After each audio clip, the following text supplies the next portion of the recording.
Hey, how's it going, everybody? It's Nicholas Davenport from Mind Body One, and today on Mindset Monday, I want to talk about what I call math confidence. Now, like confidence, math, talk about a lot of psychology, mental stuff, but now bring up mathematics. You'll see where I'm going with this. Now, in neuroscience, our brain likes to fill in the gaps, likes to achieve goals that we set, and that's a good thing, part of life, right? We want to feel accomplished. The problem is, when we set a goal and we don't achieve it, it leaves our brain thinking, should we keep doing it? Now, that's okay. A little bit of failure actually motivates you, right?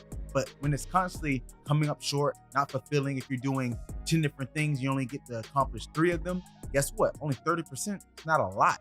So your brain starts saying, maybe this is something you shouldn't put as much effort, and you don't get that reinforcement. We talk about dopamine, things like that. So going back to the mathematics, instead of trying 10 things and only getting two or three done, what if you tried five things? Because if you only get four out of five, that's 90% opposed to 30%. You see where I'm going with this? So it's not necessarily about how much can you do or how perfect your record could be. It's more so getting that reinforcement because your brain only co-signs what it's already on board with.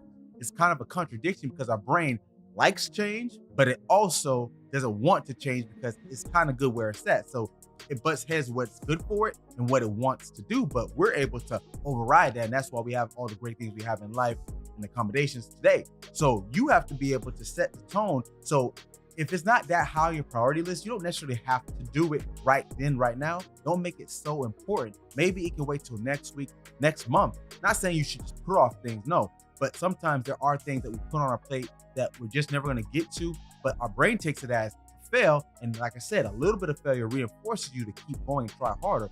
Too much is making it harder for your brain to say, do we really need to do this? Can we work on other things? This is where this contradiction comes in. Now it's up to you to figure out what is more important, what's more priority. So try to not put too much on your plate. I get it.